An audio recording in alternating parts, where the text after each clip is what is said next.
I mean, one thing I figured, ne, when we like meeting up, talking about agreements and stuff, it's like niggas fun a lot, you know. It's like they act all cozy, they act like yo, it's all buddy buddy, but it's really not like that. As time goes, you start to see like the other side of people, you know. You get to see their other orbit, like oh, this nigga's actually like this. It's not the same person that I thought he was. You know, you trying to get him on the call, he blocks your call, and I'm like, what dog? I have 16 songs that we never spoke about us doing this and that. Weezy nice for real, yeah. Really, I'm chillin', no keys, yeah. I gotta handle the business, yeah. I need 150, yeah. Pay me my money, no keys, pay me my money, no keys, yeah. I gotta handle the business, yeah. I need 150, yeah. I need to cash the money, I need a lot of abundance. I gotta go on vacation, yeah. Yo, we're back again. It's another episode of the URL Circle, and I'm your host, Trotsky Bay, the one and only Stunner Bay. Firstly, I'd like to give a shout out to Zanak Media, OBCF Entertainment, and Soko Visuals for making this happen. Today we're in the West, and it's a special episode.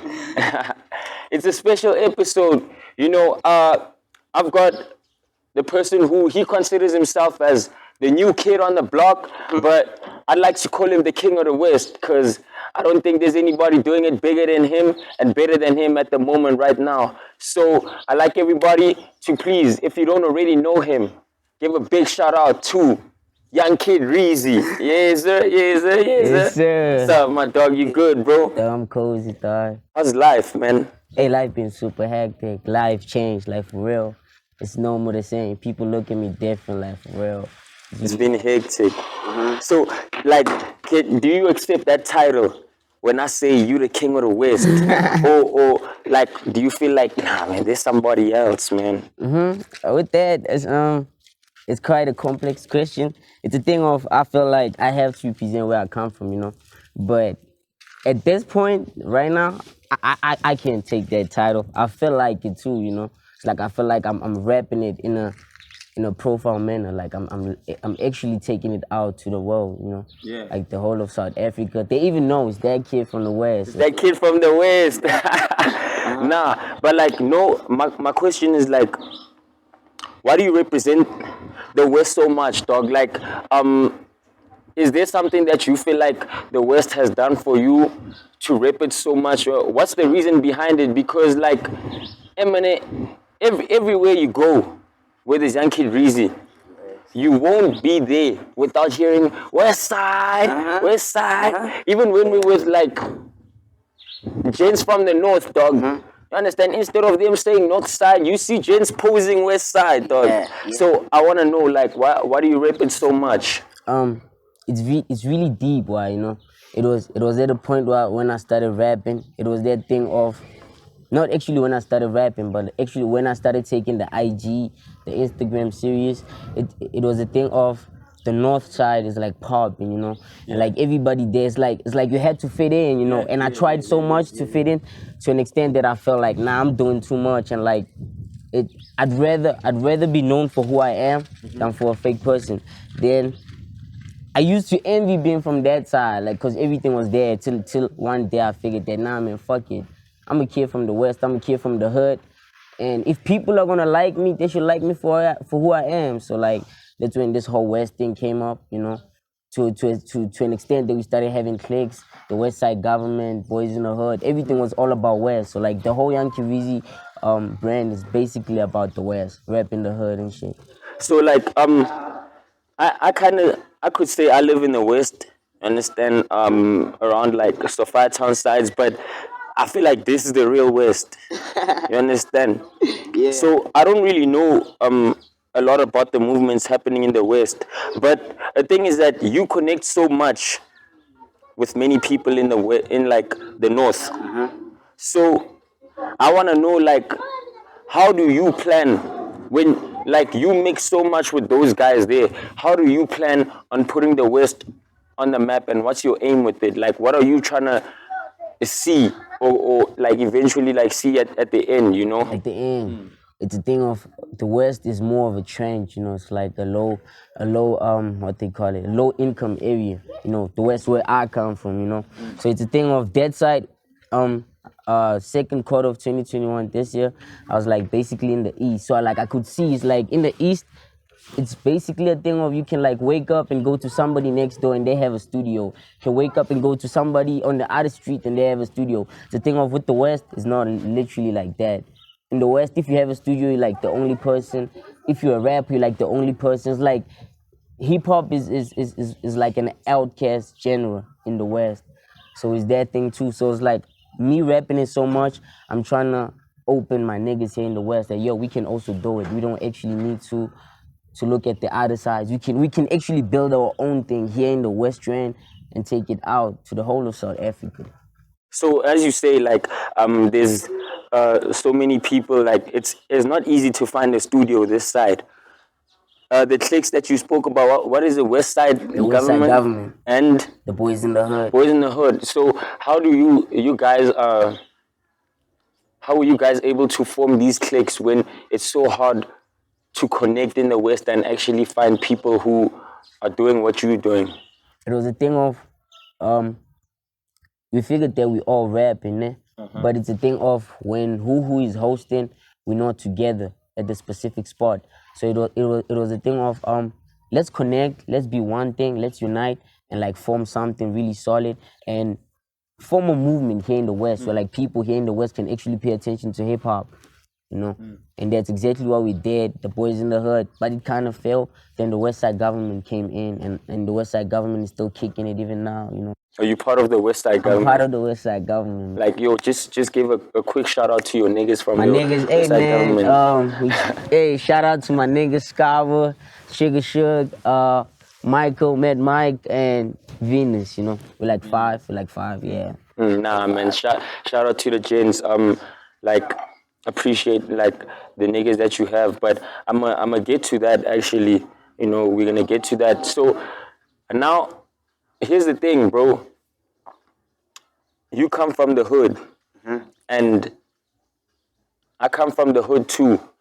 And one thing I've realized is that, you know, especially when there's obviously you know, dance genre, like dance music dominates in SA. But not only that, because we think that's the only issue, but like, you know, in the hood, bro, a lot of people are jealous, a lot of people don't have ambition. It's like it's so tough in the hood, bro. So I want to know, like, where did you start, like, getting the love first? Was the hood showing you love first, or did the internet show you love first? Yeah, man. Hey, that question is kind of hectic. Talking about the jealousy type of shit, it's like back. I used to play disc. I was called my 10-10. I was super good. So it was a thing of as time was passing by, I started to visit the studio more often than going to train with the niggas. So it started being a thing of niggas start cursing me when we like playing like yeah studio that type of ish. So it's a thing of I kinda secluded myself from those niggas and I focused more on the music, and that's when I met the niggas, the West Side government. That's when I started meeting niggas like that, cause like I felt like those niggas, like they don't have the same drive as I. Like I'm trying to be a public figure from a young age. I always told myself that, hey, by the age of 18, I'll have a crib and that type of age. And I feel like this is not giving me that type of ideal that I'll be that person. So with the music, I started meeting my niggas like Wuskaba and them. So that's when I cut off those niggas and started focusing on the music. Talking about the jealousy and the hood supporting me, it's a thing of it wasn't really like that. I figured that IG is the way. Then I started pushing on IG 2019. Then I started pushing on IG to an extent that IG is actually popping now. Cause back then it was a thing of follow for follow. They didn't actually pay attention that much. But like now they literally paying attention. It's like crazy. Cause like I wasn't expecting it to be like this, you know. So the niggas that you say like you separated yourself with from, do you think it was a thing of you separating yourself from them because your interests weren't the same, or they just like didn't have that drive to hustle? Yeah, basically both. You know, they didn't have the drive to hustle, man. Cause hey man, like for what I want, I go all out, man. I'm not gonna lie. Like I'm always in the studio. I make sure a day doesn't go without me doing something that's gonna get me closer to the dream. So it always been a thing of I always told myself that I used to visit the studio so much while I was still homies with the niggas and them not supporting the dream that I had as much as I was supporting their dreams of soccer. It was a thing of nah, these are not the type of friends that I'm trying to be around, you know. No, why won't about this skiing fits? Like, why won't about this skiing? I get the hustle thing, but why are they chasing you away from the soccer? Like, were you a cow? Like, Nah, dog, I was my 1010, dog. Dog, I was my 1010, dog. You can hear by the name that this kid had it, you know. Like it was a thing of I used to visit the studio to such an extent that I wouldn't be around when they train me. But matches, I would be there, and sometimes they would call me. So niggas would hate that. Yo, this nigga. oh, you those niggas who don't come to practice, but match day you there. Like I play, so I will that- chase you away. No ways. So it was that thing. It was that thing of nah, man. Why this nigga? You know. So niggas started calling me names like go back to studio, cuz you know that type of ish, and like I didn't like that. You know, it kind of put me off. You know, cause I think a lot. Like I'm always in my mind a lot, and like before I sleep, I like rephrase of the whole day and things that have me bad. They like stick in my mind. They like stay there. You know, so like I was trying to avoid that. I was trying to be in a good space. So where them niggas at now? Like, what do they say when they see you doing these moves now? Now they like salute. It's like, yo, cuz you made it happen, you know. To them it's like I made it big, you know. It's like I made it big. But to me it's like, I'm still coming. To them it's like, yo, this nigga really made it happen cause they like hip hop fans. Sure. Yeah, like they do listen to hip hop. So to them it's like this kid really made it happen. Like, yo, Donna's really pushing, it's like gone. So now that's now what I'm trying to know. Like, did you get support first in the hood? Like, was it your hood that kind of pushed you to say, okay, now, and like I see people in my hood, they feeling me, I should go hard with this? Or was it a thing of like, you were just in your own little space and you just started experimenting on Instagram and then started seeing things going on, and then that's when people started saying, okay, I think we're gonna fuck with Dreezy now, like we're gonna fuck with Dreezy. You know what? That's what I'm saying. Was it the hood first who showed you love, or was it the internet? Because I know a lot of people in the hood, they be like, you know, when you're starting something, what, Yeah. and then when they start seeing you getting love from outside, that's when they start embracing you, which is confusing because I always thought that your hood is the one, like they're the ones who are supposed to like support you first and actually like make you feel like, okay, I can go out there. Because look at gents from KZN, dog. Yeah. Tough Blackie. Blackie wouldn't have like been able to come to Joburg if he wasn't doing it big in KZN. Understand? The stuff he was doing that side, like, basically propelled him and made him able to come this side. Look at what's this? PTA people. PTA people support each other heavy, dog. Yeah, no care. You understand? And then they come to Joburg and make big moves. So, was it who showed love first? I was a prodigy, you know. I was rapping as a little kid, which is why I call myself Yungkiddreezy. I was Yungkiddreezy back at the time. I had my first studio session when I was 8. So like to them, I would like, yeah, yo. So it's like this kid being at it. So it's like when I was young, they used to support it. Like, hey, boy, you really doing this, you know.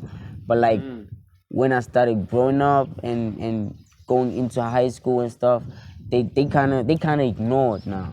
When I started dropping the music on SoundCloud, because back then I don't think SoundCloud was there. I don't know, but like when I was still doing grade 3, when I had my first studio session, it was a thing of Bluetooth, you know, like, yo man, check out my song, Bluetooth, you know. So then I don't wanna lie, they were supporting, but like when I actually started taking it seriously, it was like, nah, nigga, you just an ordinary rapper. They were not showing love. I'm not gonna lie. The love, I'm receiving that now. Like now, I'm receiving the love. Even when I pull up at the hood, you can tell by the way they look at me. It's like, hey, we've been ignoring this nigga for so long. He's now making it, and they trying to be around my space. So it's the net, basically. The net really put me here.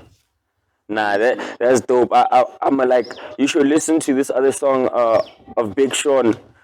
Like, I forgot which song it is, but he's like, I'm from the hood. He's like, something like, I'm from the hood where you ain't from. But it's like, where the niggas act like they've been with you since day one.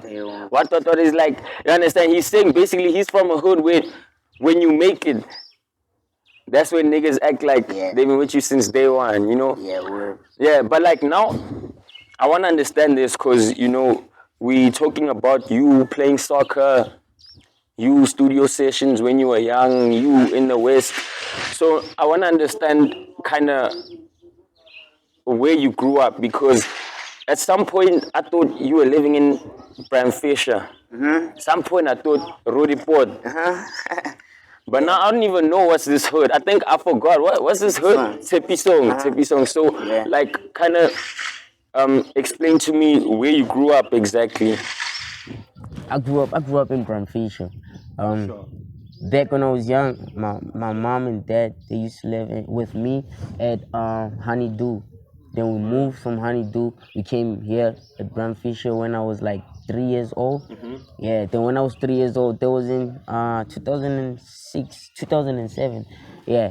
Then from 2007, we've been kicking it. I started living there in Bram Fisher, and I've been living there basically my whole life, you know. Like Yungkiddreezy started there. Yungkiddreezy kind of got that traction there and everything. So it's like I grew up in Bram Fisher. I moved here like last year September. I don't even have a year. Oh, now I have a year. It's like yeah, I have a year since I moved here. You know. So like as you're saying, Hore, you know, in the hood, you know, you find a lot of these people who are negative. Either some of them are haters, some of them are just don't have the same interests as you, or some of them they just don't believe in the hustle or don't have the same interests as you. How were you able to find gents who are as serious as you about this hustle? Oh yeah, about that. Me from growing up, I've always been that person who had a small circle, you know. So with me having a small circle, it was a thing of immediately. During the time where I was about to leave Disky, my nigga Scabo pulled up on me. That's when I started knowing Scabo. He was like, yo, dog, I wanna rap, da, you know. Then we started kicking it from there. Then me meeting Scabo, we was like going around studio sessions, and according to that, I met this nigga Trigger Shook. He was selling anxiety. You know, he had this drive of like going to places, and I've always been that person who's Anxiety, is that a brand? anxiety is a brand. He's always been that person who has a drive of going to places, and I've always been that person who wanted to go out the crib and go out to places. And that's when I actually started connecting with the brother, you know. From us connecting, we ended up being bros, like bros. And from there, it was a thing of I started meeting people on the net. I started meeting people with the same interest as I, you know, and that's how actually everything came about. We basically had the same drive because like they taught me stuff about the music industry that I never thought. Because me, I don't even know cars like that. What I know is like microphones, the studio. Me being around them, it like teaches me about other things, aspects of life, you know. Yeah. So I was with you guys, you know, I had the opportunity to be with you guys at Slat Code. Yeah. And also just looking at the way you do your things on the internet. You guys have a pretty good structure. You see, like, I like the way your structure works, you know, even when it's a group of guys, including Eddie's group from Midrand, and then Messiah's group also from the north, you understand? You guys, even when there's like 20 niggas, there's still a structure, dog. There's no confusion of what's happening. So when you guys are so young and you were starting out this thing, how were you sure that, okay, you guys were making the right decisions? was like, were all your moves calculated, or were you guys just like doing whatever and just trying in the name of like, I'm fit, we just trying? You talking about me? I'm What talking we about did? you. I'm talking about you. Nah, I'm talking about you and your team from the West. How were you Oh, guys oh yeah. sure that you were making the right decisions, dog? Like the decisions that ended up putting you in this position now that you are like in the game. In the beginning, how were you guys sure that you were making the right decisions, and what was your plan actually when you guys connected and combined and said, okay, we're gonna push this hustle? What was your plan of making it work, and how were you sure that you're actually making the right moves? Um, we were actually inspired by the Wrecking Crew, the A-Reeses in them. We always felt like we were also destined to live the way they live.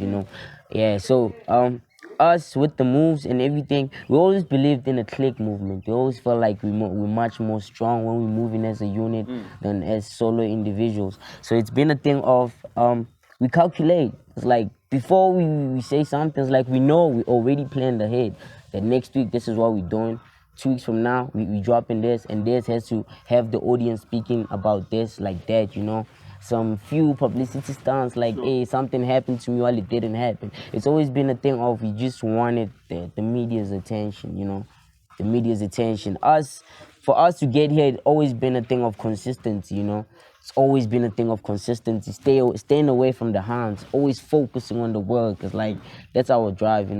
Like focusing on the work, like making sure that we make it, making our parents proud, trying to move out the hood. Basically, moving out the hood is the main goal. It's an interesting question. Like, I heard you say you guys were inspired by like the Wrecking Crew and the Arises and them. So here's something interesting. A lot of we know like in terms of commercially wise, Nasty C is bigger than Aries. I'm sure there's no debate about that. But why do you think way more people are inspired by Aries? Like I fuck with Nasty's music and I fuck with Aries' music, and I feel like uh, um, we should not try and say, hey, yo, whatever, or try and make like the other one not exist. You understand? I feel like hip hop, it's important for diversity to be there in hip hop, because you don't want to be listening to the same type of music. So we love Nasty C's music, but when it comes to the inspiration topic, I hear a lot of people talk about Aries. So what do you think is the reason for that? With Reese, why we love him so much, I think, from my personal opinion, it's been a thing of Reese. Reese is somebody you can be like. The way he dresses, he doesn't dress too fancy. That's number one. It's like if you aspire to be like him, you can also feel like him by the way you dress. It's like easy to dress like Reese. And another thing, Reese's music is more like a Bible. As a group of homies, the stuff that AV talks about, like real niggas this, real niggas that. That's like how we live. It's like Reese's music is like our Bible here in the hood. We live by his word. So it's always been a thing of basically I feel like Reese is much more inspiring, basically. And how would you describe Nasty then? Nasty. Damn, I love Nasty too. Because Nasty is dope, dog. I was thinking about, okay, before we continue, I was thinking about like his bar today in that song Steve Harvey. He's like, I push because I've been broke before, seen both ends of the road before. Everybody trying to do business, but you don't know how many times I heard no before. Ntana, even that nigga, he's got like real bars, dog. Yeah. But like, I wish, tell me, I wish. But he's fire, dog. He's fire. Yeah. It's a thing of damn. This guy is making a whole lot of noise. It's a thing of Nasty C. Nasty C has bars. It's a thing of when they were coming up, I couldn't understand Nasty C's diction because like he had back then when was it, like growing up 2016, 2017. Like I understood Reese more because he would rap Kavanagh and stuff, and Nasty C was like pure English. So like I could relate more to Reese from them coming up than Nasty. Now I understand Nasty C because like even my vocab is like growing. So me listening to him, I'm like damn, because lately I've been listening to a whole lot of Nasty C, and I feel that damn, this nigga's dope.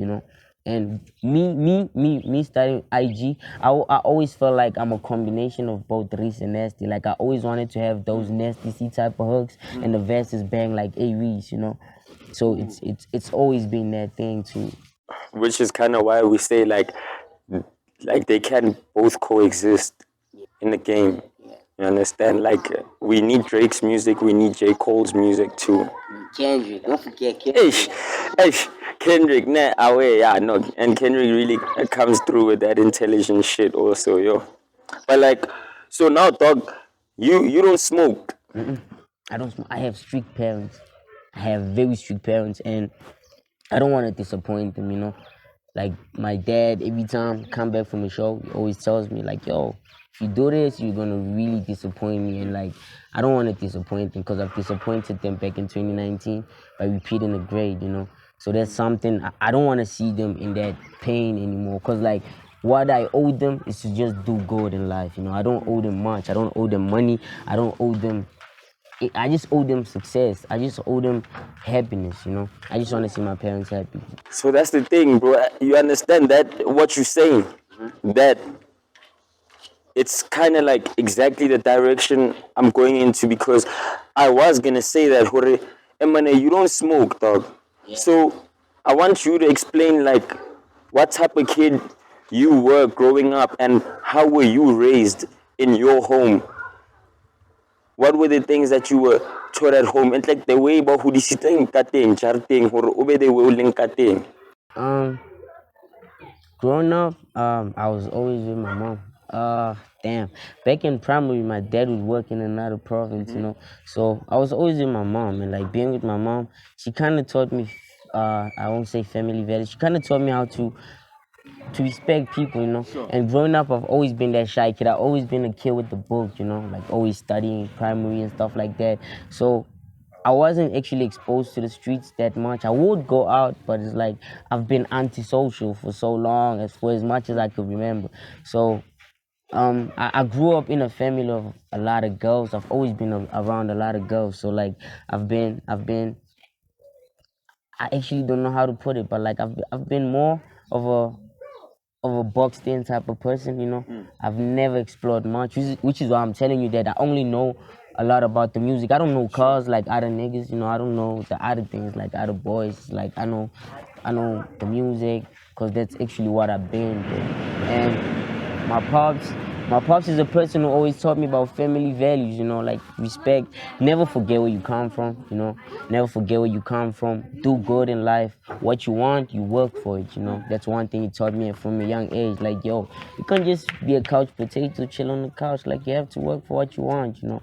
So I respect him for that, you know. He's kind of grooming me into a man type of age. So how did you end up like failing when you say like you're always a kid studying and reading books? What happened? So it was a thing of I disappointed them the most there because like I'm this kid who's always coming back home with an award at the end of the year, you know. Like academics. Academics, you know. So it's a thing of 2019 I was doing grade 10. So when I was doing grade 10, that's when I felt like, damn, I need the music, you know, because that's grade 2019 is the I mean grade 10 is the year where you choose your subjects. Sure.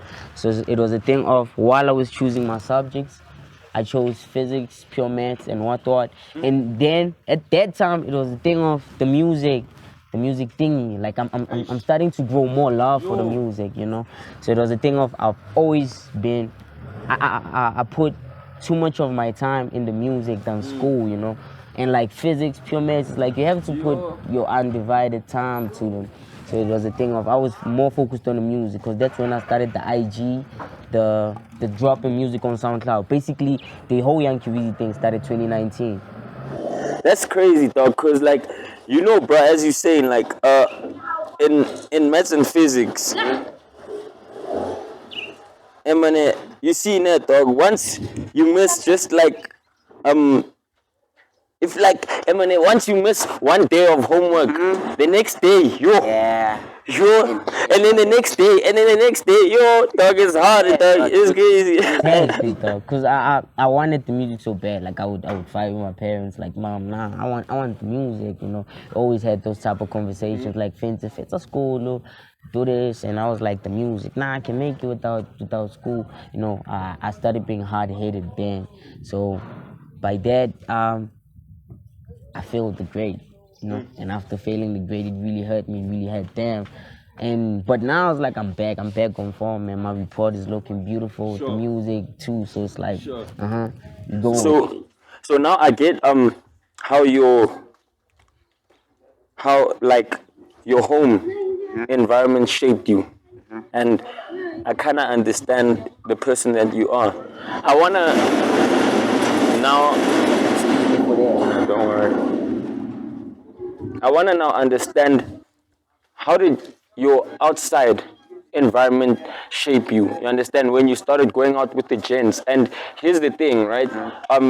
Even though at home they may teach you whatever lessons, but not everyone is always right. So I want to know, which lessons from outside, or which things did you like experience outside, certain experiences did you feel like, okay, certain lessons, let's say, I think I should rephrase it better, but which lessons did you learn outside that you felt like, okay, this, I'm going to take it with me, and this, I think it's not relevant to me, I should leave that? And which things also in the home did you feel like, okay, I'll take these things that my parents are teaching me, and which things have you felt like your parents have taught you, but you're not really with that? Damn. The outside things. Ooh, damn. Because the streets can teach you too, Yeah, dog. the You streets learn can in the teach streets, you. dog. No cap. But the thing with me is, like, I'm always indoors, you know. Like I'm always indoors, especially ever since I moved this side. But like when I'm at the other side, it's like me and my niggas were like we're like we're like away from the other people, you know. It's like we always have our own circle. Even if we pull up where there's a bunch of niggas, we're like always having our own circle. Being around niggas, it taught me a lot of stuff, you know. It's taught me there's a lot of negatives by having a whole lot of people around you, you know. It's like we end up fighting for like unnecessary things, like complications and stuff like that. The streets have taught me how to stand for myself, especially in the hood. It's like in the hood you have to know who you are.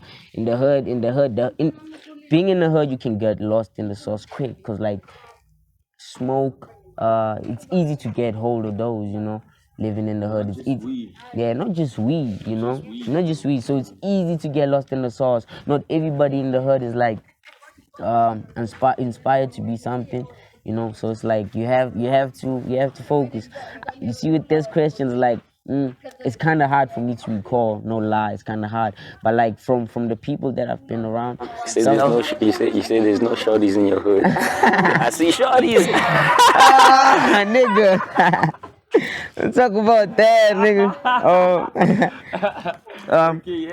One person that's very inspirational to me is Scaba's mother, you know. She's super supportive, you know.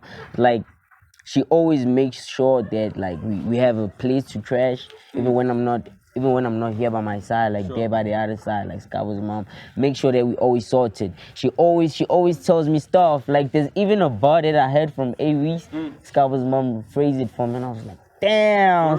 Yeah, it was something like She understood it. nah, it's like I don't think she knows it, because She just said something, and she said the she said the words that Aries said, but like the song, it's more of a old Aries freestyle, you know. And like when she said it, I was like, damn, man, you know. So like Scaba's mom is literally inspirational. She always gives us words that are also, you know, that keep us pushing too, you know. So it's like, yeah. so Scaba doesn't live this side.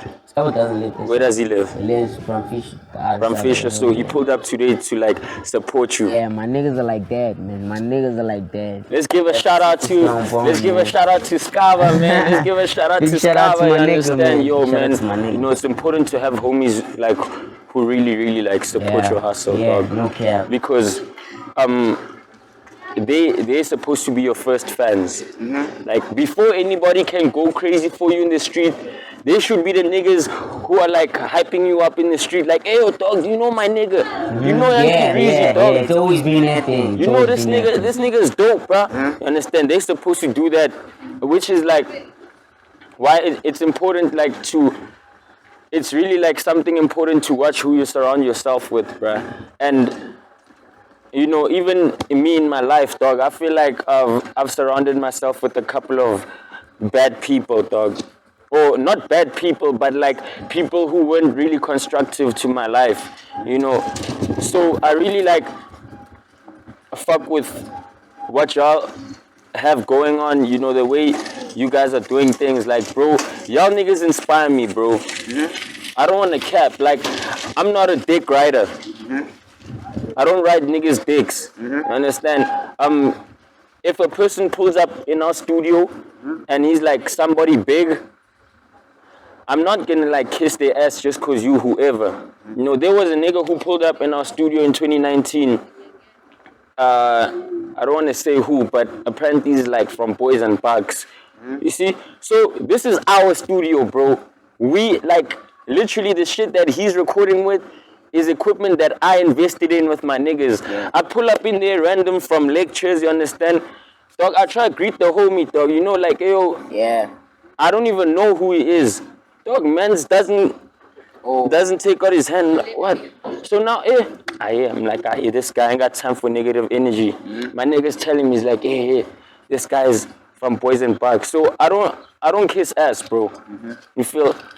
If I say you inspire me, dog, it's really real, dog. Like, y'all niggas, the way you have your shit going, the consistency is amazing. The content is amazing. The structure is amazing. The people you have around you are amazing. Y'all like support each other. There's no jealousy. I fuck with that. For real. That's just something I wanted to say, you know. But now, here's the thing, dog. As you're saying, there's a lot of like things that outside of face who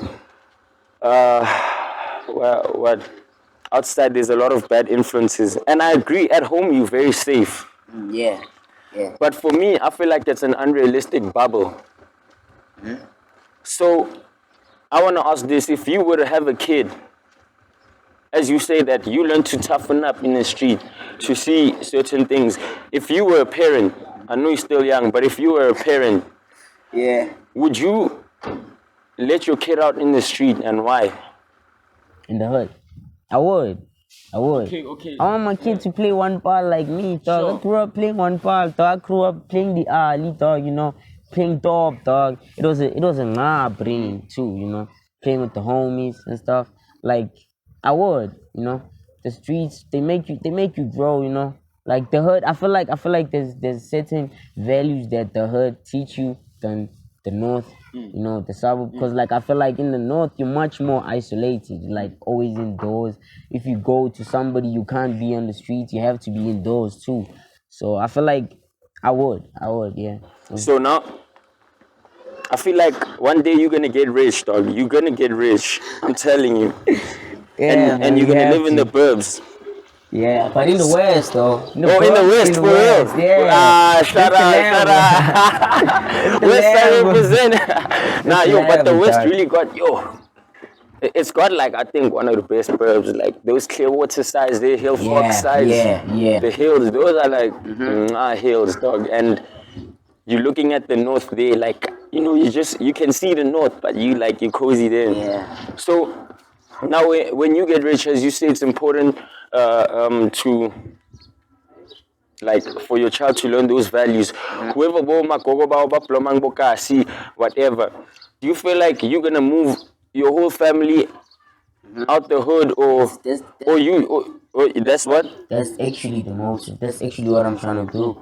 So how's your child gonna play body aliteo? Because what if you might find maybe even your granny or someone, she might say like, nah, just extend my house and make sure I've got food every month. I'm not trying to live here. That's a very awkward question. Cause if my granny just left us like a month ago, So it's like, so it's like it's the thing of when if I make it, the first thing that I'm gonna do is like build a big ass crib for the family. Not for me. I know that I'm gonna probably be touring, going hotel to hotel, But what I wanna do is get a big ass crib for the family, man. Like everybody used to live there.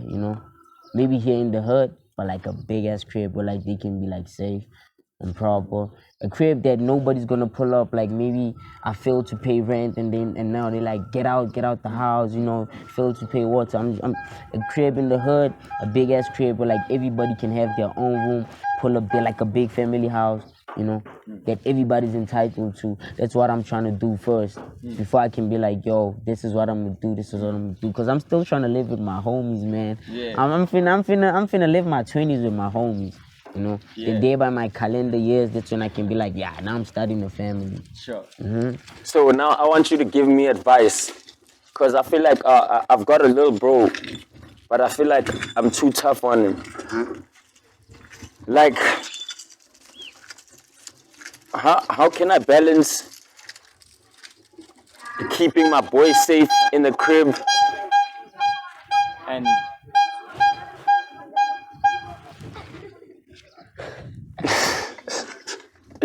nah, how can I balance like keeping my boy safe in the hood, but also taking him out in the streets to experience life? Give me advice, because I feel like I'm too hard on him. He's those kids who don't like any rough stuff or any those Give him anything. books. If he's like that, give him books, dog. Let him read.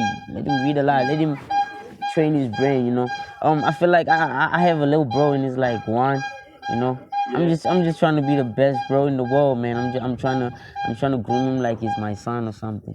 It's a thing of, you see, I'm like firstborn. Sure. Yeah. So like I don't have a big bro. I've never had a big bro, so I can't really say much about that. But I'd say like let him be free. Let him be free. Let him feel safe around you. Speak to him about things, because I figured something with my sisters. Like when she was like in her puberty ages, my cousin sister. So when she was in her puberty ages, she didn't actually open up to me that much. And like now, you can tell by the conversations we have, it's like we can't just basically talk about anything. Like some conversations are like awkward. Even when she pulls up with it, it's like, damn. Yeah, it's like, oh, it's like I feel like that's how I do with my sisters. Like I make sure that they free around me.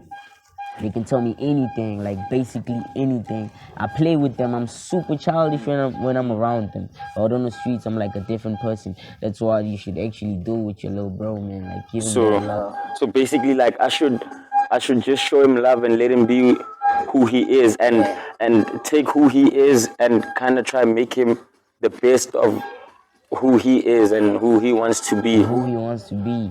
That's the thing with a lot of people. They trying to shape other people's lives. They forget that we have different interests. We have different things that we want to do in life. Not because you're a soccer player, I also want to be a soccer player. So it's like different. So it's that thing too. Like let him show him the way. Like show him that, nah, boy, this is wrong, this is right. Don't do this, do that. At the same time, letting him make his own mistakes and learn from them. Because if he doesn't make mistakes now, he'll do that when he's like 30, 32. And at that time, it's like hard to control because now he's a man, So it's like, That's to real. avoid that too. That's real. That's real. So then, I want to tell you something now, and it's about now your career. So I had a conversation with my hun. Yeah, ladies, I'm cuffed, you understand? I'm taken. I know y'all want me, man, Trotsky Bay, but I'm taken.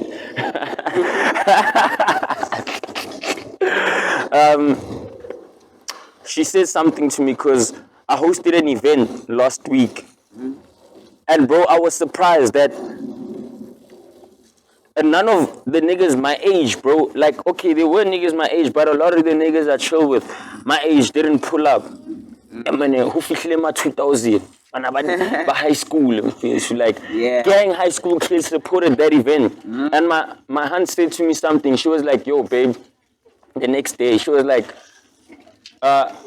people your age, so I'm 21 now, You know, she's like, people your age, you all trying to make something of your lives. So when somebody sees like another person kind of making big moves, they kind of get jealous or feel intimidated. But the kids don't care. They just want to show love. They just want to support. So, do you think it benefited you starting music in high school? Well, maybe you started before, but like you actually doing this thing while you in high school, do you think it benefited you, or do you think that even if you started making music, let's say 18 years old, and you only started taking it seriously at 19, you still would have blew up? Nah, nah. I feel like our peers, my peers, they actually helped, cause like, and actually the younger ones, cause like my peers listen to the older ones. It's kind of awkward for my peers to like listen to somebody my age. Though now they do that, but like when I started, I always told myself that like when I'm like 16, 17, they're gonna listen. I always had that in mind. Like, yo, they're gonna listen, cause like the support is actually there when you like when you're at this age, because I can see with the niggas that are like older, it's kind of hard for them to gain attraction. It's kind of hard for people to pay attention. It's like, yo, nigga, you old and that type of stuff. So it's like maximize the moment while you're still young, because yeah, what you just said, I feel like if I started up late, I wouldn't. I feel like my body's also an advantage for me, because like I look super young, man. Like I have this small body, so that also astonishes people that, oh, this Antoine is like so young, but he's kind of doing stuff like this. That's why you can cross. So, do you believe in luck? Luck. Damn. I believe in luck, nah. You don't. I don't. What's As your I said, definition of luck? my definition of luck is like coincidence. Things happening unexpectedly. Like rapping, maybe having a freestyle, I'm like rapping, then Casper or somebody big pulls up like, yo, boy, let me give you a cosign. So as I said, my pops has always told me that, yo, if you want something, work for it. You can't just get miracles fall from the sky and automatically you have what you want. So it's like work for what you want, like luck ish. I've always been a hard worker, I believe. Like I've always been a hard worker. You see my videos, they actually shot by my niggas, but edited by me. All the videos of Yungkiddreezy that you saw on the net, they basically edited by me. You know, what you had described now of like, okay, you rapping, and then maybe Casper pulls up. That's my definition. That is luck, and my definition of luck is when preparation meets opportunity.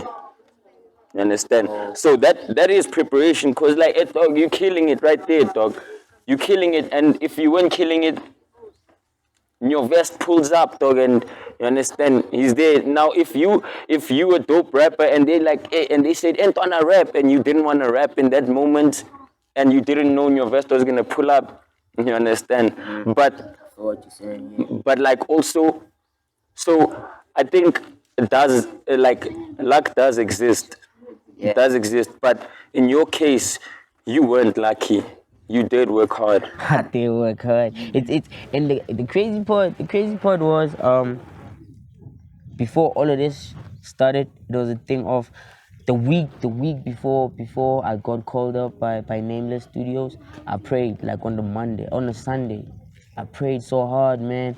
I was like, God, see, this week I'm going to work my hardest. Please make sure it happens. At the time, we like going 3 times at Scala, but in during those 3 times, I think I dropped like 5 videos. Yeah, during those 3 times, I was shooting every break time. When it was break at scale, I was shooting. I was doing something at school. So with that, freshmen kind of saw that.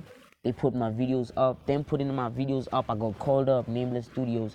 Nameless Studios, I started meeting big names. Started meeting 808 Sally. The Sally's, the Moets, Costa's manager. I met Lisa. She's gonna be big, man. Watch out for her. Lisa Malapo. I met great managers. I had studios. I started connecting in a broader place. I don't know if I should call that luck, cause Yeah, basically, yeah. Maybe it's kind of like luck, cause like I prayed for it and it kind of happened. Like I'm hearing everything, you understand, that you're telling me. So I'm gonna get into a controversial like topic though. You know, I won't say Freshman Mag and Creative Corner are biased, right? Because her the Messiah already explained to me that Freshman Mag gives you a shout out when you start, like when they see you making your own moves, like once you start generating your own numbers, that's when they start Yeah. giving you love. So like, who do you think is giving who recognition? Do you think you giving them recognition or they giving you recognition? I feel like at the same time, it's more of a 50-50 thing, you know, because when our supporters see that, oh, there's our supporters who also do music, when they see that, oh, there's this Freshman Mag, they're also trying to be on Freshman Mag, so they start telling their own supporters to tag Freshman Mag, and that's how they also grow, you know. It's like we helping each other grow at the same time while they also putting us on. It's like they putting in 70% on us and we like giving them 30% of what we got. Yeah, that's what I think. I think it's 50-50. I'll go with the first one you said. Yeah. But can I tell you something? I already predicted that you were gonna say that. How? Because like I just bruh. Psychology. Sure. Psychology. Yeah. But here's the thing, right, bro? Like, and it's not talking bad on anyone. Here's the thing. If it's a mutual thing, right, and you helping them get recognition, obviously, and they also helping you get recognition, because I also like only started like tagging Freshman Mag, and my niggas, they only started tagging Freshman Mag when I told them about, yo, these boys who are killing it. If it's a mutual interest thing, in terms of internet wise, I get that you guys are both helping each other 50-50, but when it comes to events, people are buying their tags, they're buying tickets to go into the events. Why don't you get paid? Damn, that's a really deep question, you know. I feel like Because I want you to notice one thing. I saw the whole, and I just want to say something, guys. I'm a presenter, so I speak for the people. I speak for the public. I'm not speaking for me. In this show, these are not our opinions. You know, we don't need to have a sign, but everybody knows. I'm speaking for the streets. yeah. You guys, I saw the whole time slot. I saw the whole slot with the Lucas raps, and you understand. And I saw a couple of people there. Not everybody who was on the lineup, but I saw a couple of people there. But one thing I noticed is that you, Eddie, and her, the Messiah, were the only performance that night. The new kids on the block.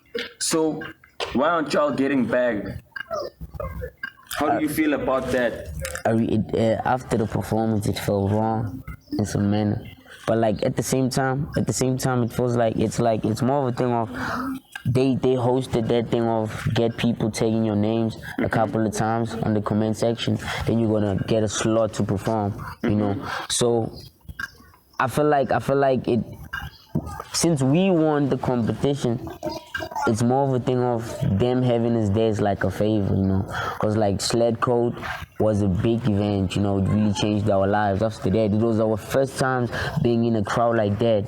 Like we really noticed how people love us, not only on the phones, but like virtually, you know. Like us being around the people, it was like, oh, they literally feel like this about us, you know. Getting people asking you for pictures, there was something new. So like at the same time, it's like they were putting us on, you know. We actually got to like meet our fans in like one space, like yeah. But you know, dog, big events, bro. Like there was an event that used to happen back to the city. Yeah.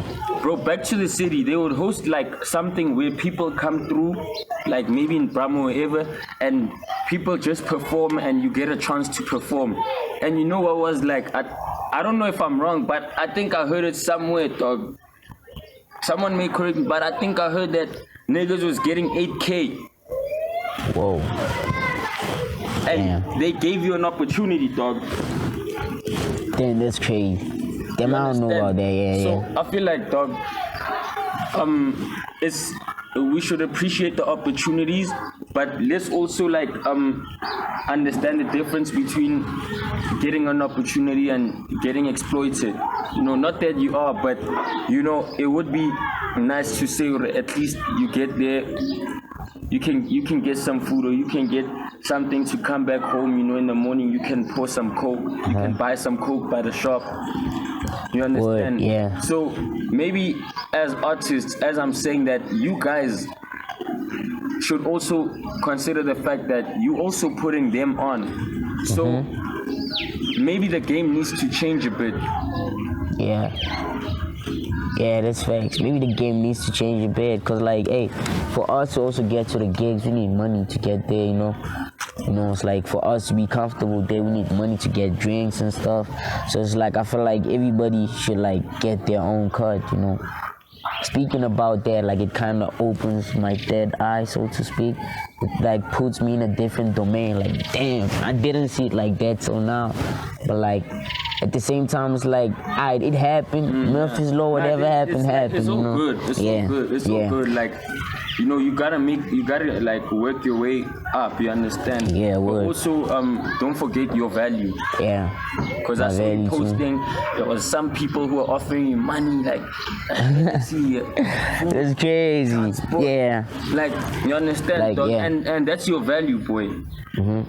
Understand your value. Yeah, cause like now we get in the bag, man. Now we getting paid. It's like different now.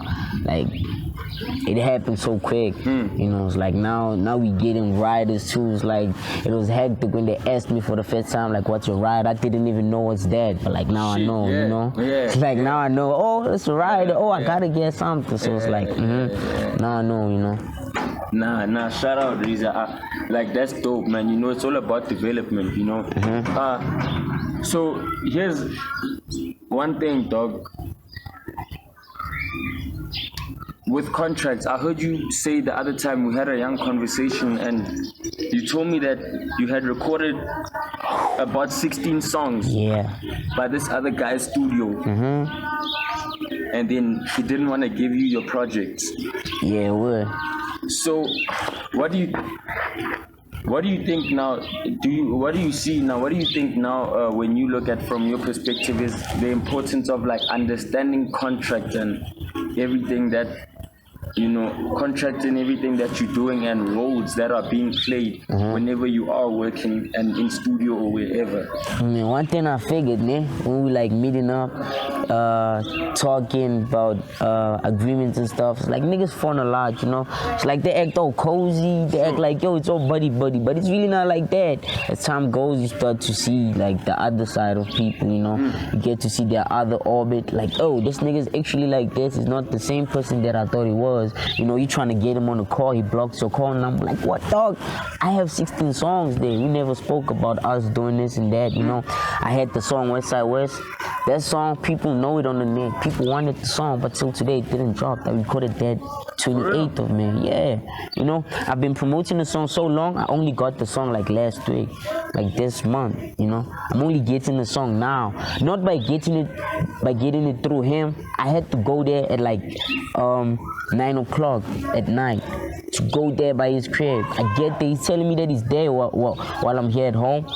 And on my way there, he bounces. He leaves his phone at the crib, so to speak. I don't know how could he live and leave his phone at the crib. So now he's gone. I'm there by his gate. I'm now looking like a fool. It's late. It's like 10 o'clock. I'm trying to get my song so that they can play somewhere on radio, you know. I have to submit songs. So it's like now I'm out there waiting for him. He tells me that he's not there. I have to get inside the crib. His dog. It was super hectic. Like, the fuck? He didn't give me my songs. I went there to fetch my songs. I live in the west side. I live like Randfontein, Soweto in the middle. That nigga's like out there in Midrand, Modderfontein side, yeah, that side, Ivory Park side. I have to go there. So it's like, yo, cuz, like, I have from there, the following day I have school. I have to do DJ packs for the person I'm giving my songs. Yo. So it's like, hey, it's important to know what you're working with, man. Like, yo, every start is beautiful, but the ending is not beautiful, you know? It's like, hey, it's really hectic. Sure. Wait. So that really had me in a bad space, man. Really had me in a bad space. So do you think now you're gonna take time to kind of like educate yourself about contracts? I'm doing that, you know. The goal is really hectic, man. I'm coming for Nasty C and A-Reese, man. I don't care about the other niggas. coming for them. I'm coming for them. Not in a bad way, not in a beef type of manner. I'm coming for them in a way of I'm trying to surpass them, you know. Yeah. Like I'm trying to be the talk more than them. I'm trying to work on my vocab, you know, because that's really important. I'm trying to work on my attitude, the way I hold myself around spaces and stuff. Cause like I'm kind of new to the environment. My niggas be like, Riz, you giving these people too much of yourself at times, you know. And like that's not actually the matter. But like me coming after Nasty C and Reese is like I have to read a lot, you know. Feed this brain, yeah. Like I don't want to say things like other people, you know. Like I'm trying to say things in different manners, you know. Somebody might be like I'm a lion, and I'm trying to be like Mansa Musa. yeah, you know.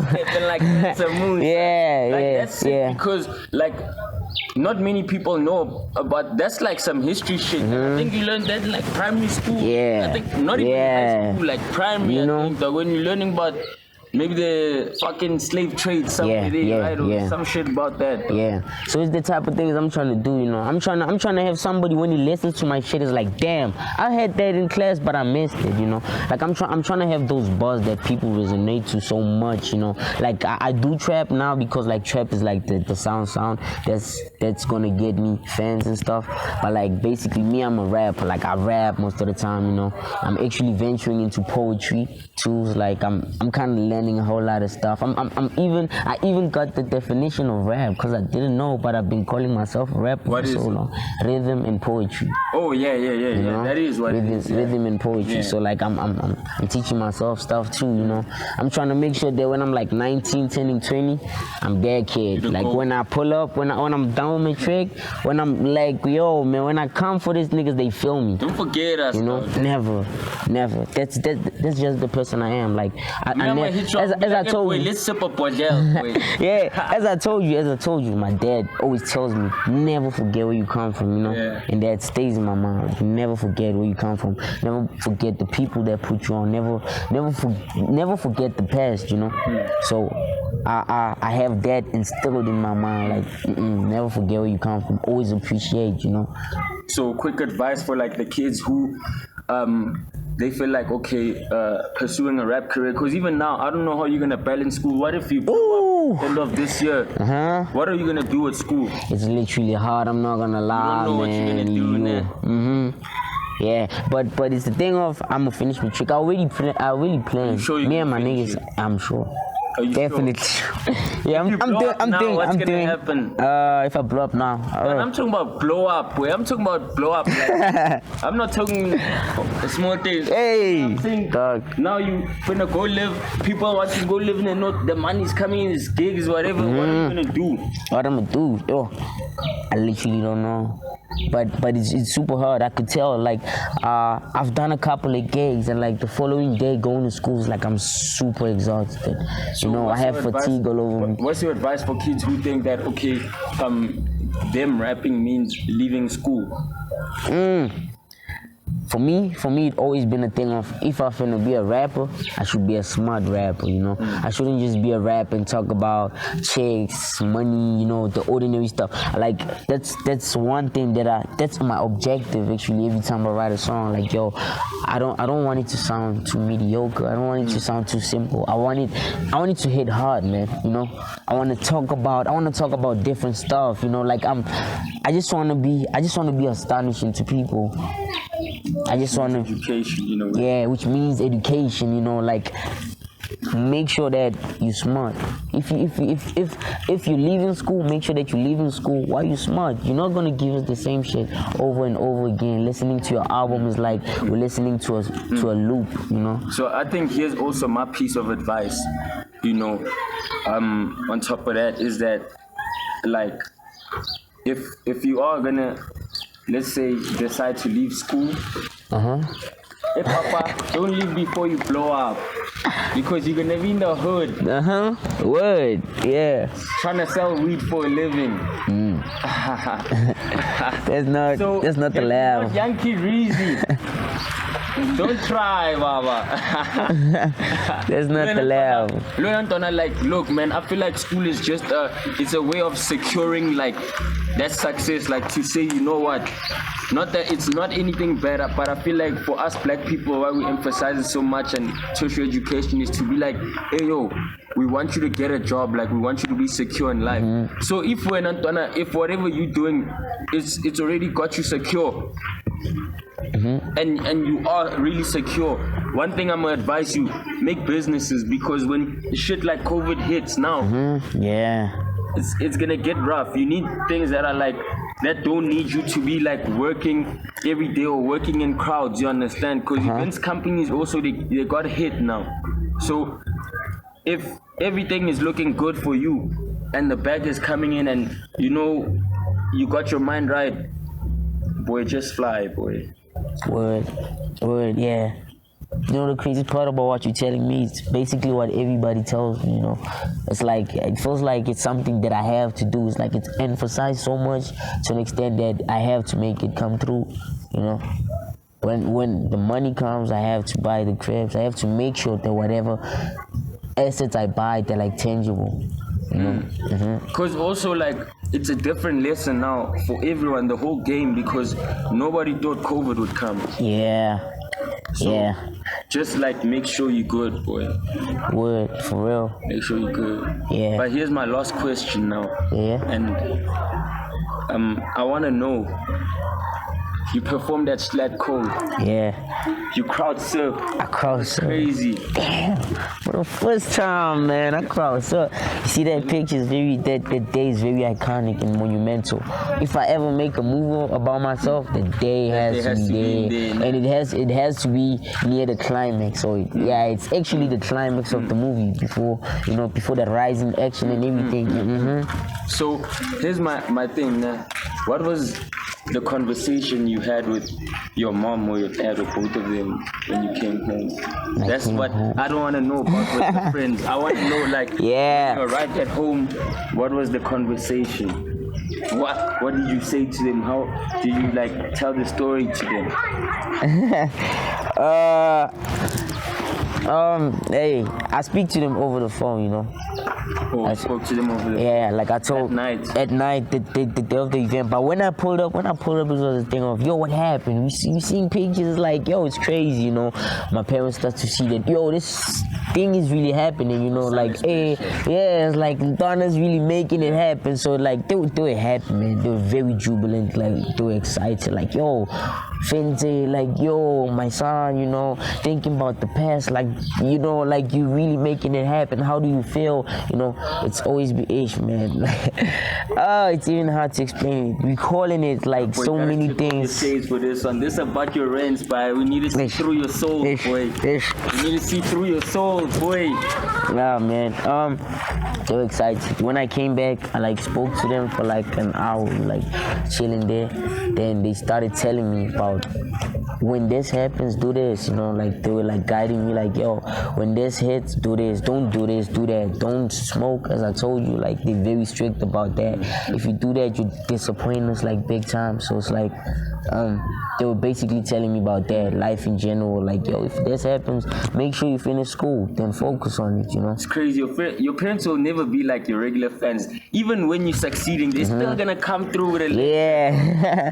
It's the crazy That's part. what's special about them. Yeah. I appreciate them, dog, and I fuck with the way you respect them, dog. Yeah. I like the way you respect them. It's amazing, dog. Nah, you know what, Dreezy, man. Appreciate this, man. Thanks for giving us your time today. We pulled up late. Put up late. Patient with us. Yeah. Thanks a lot, Dreezy. Like, you're really humble. I remember the first time I hit you up in the DMs. You didn't even know me properly. You sent me like three voice notes apologizing for not responding. I'm like, stop, bruh. Like, Yeah. see, Yeah. that dog, you're so humble, and maybe that thing of your homies saying that you've been giving too much of yourself to people, maybe that's what's got you like where you are. Yeah. Everything good and bad about you contributes to who you are. Word. Like, I relate a lot to you, dog. I fuck with you like on a personal level because you're from the hood also, you understand? Yeah. And as I told you how you inspire me, dog, it's amazing, bro. Yeah, dog. It means a lot. Shout out Reezy, you know. But that's it for today's episode of the URL Circle. Shout out to Yungkiddreezy. I'd like to give another shout out to my team, Zanaka Media, OBCF Entertainment, and Soko Visuals. You understand? I appreciate the work that they're putting in because without them, this show wouldn't be possible. Without the guys who give me their time to come and interview them, there would be no show. So it's not about me, it's about everyone else who makes it happen. And, you know, also, it can never go big without y'all people who support the show. So, you know, this thing is bigger than us. You know, we cannot make it without y'all. And shout out for supporting the URL Circle so far. To bigger things and greater things. Shout out. Shout out, man. Trotsky Yes. Bay. Damn.